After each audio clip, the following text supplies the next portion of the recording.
Uthman radiallahu ta'ala anhu, he was the third Khalifa. The third Khalifa. So one day he went by the grave, and he would always do that, not just one day. He will always do that. Narrations and a hadith tells us about it. He would always go to the grave, go to the cemetery and visit. And when he would go to the graves and the cemetery, he would cry and he would cry and he would cry. And the narrators say that he would cry so much that his beard will be soaked in tears. And he would be asked, but why are you crying so much? You have heard about the punishment in hell, and you don't cry so much when you hear about the punishment in hell. Oh, Hazrat Uthman radiallahu ta'ala, why do you cry so much when you go to the grave? He said to the questioners who always ask him that, he said, I have heard my Prophet sallallahu alaihi wasallam say that the grave is the first stage in the journey after death. The grave is what? The first stage, the first stop. Like if you have a flight from here to somewhere else, Japan or somewhere, Saudi Arabia for Hajj, many times you don't take direct flights from here unless you go into Saudi Airlines. You go direct to Saudi Arabia or some other airlines, exceptional. But you will have a little stop in some other country before. In transit, in the case of flying to Hajj. The first stop in that journey. So Hazrat Uthman radiallahu ta'ala who would always answer and say, the grave is the first stop or stage in the journey after the body dies. And he says that the Prophet sallallahu alaihi wasallam said, and if the consequences and the situation in the grave is okay for that person, then the entire journey will be easy and easier. If the grave consequences, which is a whole different lecture. He says, but if the grave, in the grave, things are bad, then be prepared that journey will be worse as that person continues after. That's why he cries when he goes to the grave. That's why we are taught, my brothers and sisters, to always go to the cemetery, at least once a week if we can. Visit the graveyard. Think about death, just so that we may think about death. Or maybe we may see a loved one. Or we may see someone, may not be our loved one, someone very high-key, very highfalutin, very high-tech, very bad in this world, if I want to put it. Lived a very big, pompous life. Boasted of all that they have, and what they have, and where they have been, and what they have been, to know that they are right now just 6 feet down. See the condition of that person. That can bring something to our minds to say, let us not be like that. Let us not be like that. Because it doesn't take us very far. It takes us right there. Last week I mentioned, somehow we were talking about a different topic.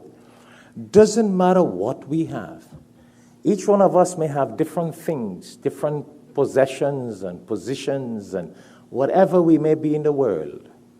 And think of who we are, wherever we may be.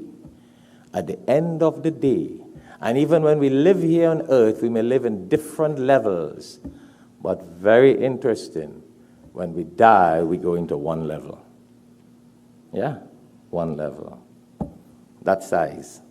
They don't say he was a big man, boy, we're going to give him deep, give him a big grave, 20 feet, 100 feet wide. You don't do that. As big as he may be, as powerful as he may be, as wealthy as he may be, doesn't make it. Same size, same level, same place. You know, the more we remind ourselves of this, is the more it's important that we ponder on this topic. Again, it's not about the death, it's about preparation for that time.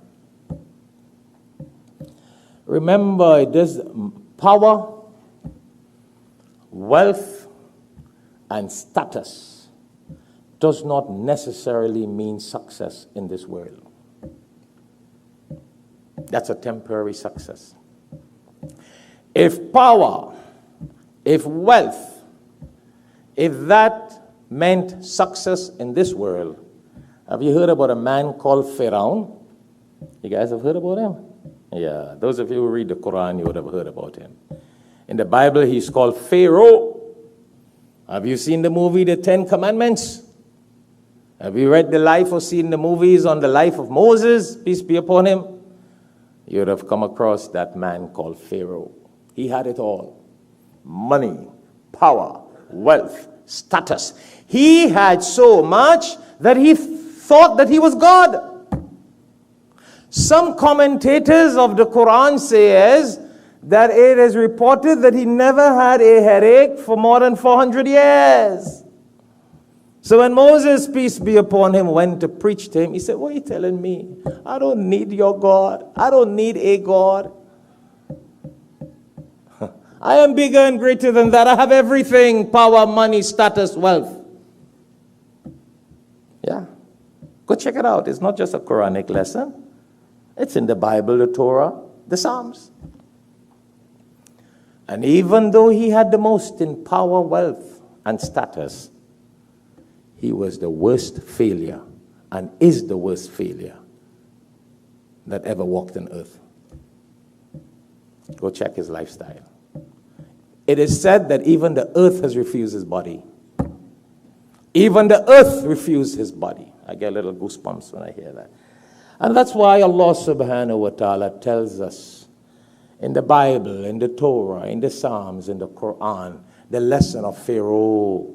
This is not just a you and I Muslim story. This is a lesson for Christians, Jews, and the world.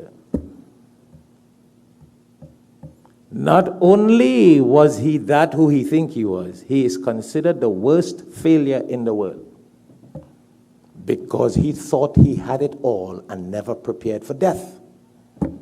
So he did not do the righteous deeds that was necessary to prepare for death.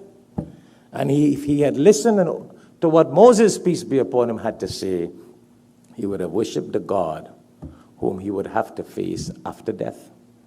Anyhow, let's go on the second khutbah, otherwise I won't stop. May Allah subhanahu wa ta'ala bless us. May Allah subhanahu wa ta'ala forgive us. May Allah subhanahu wa ta'ala guide us. May Allah subhanahu wa ta'ala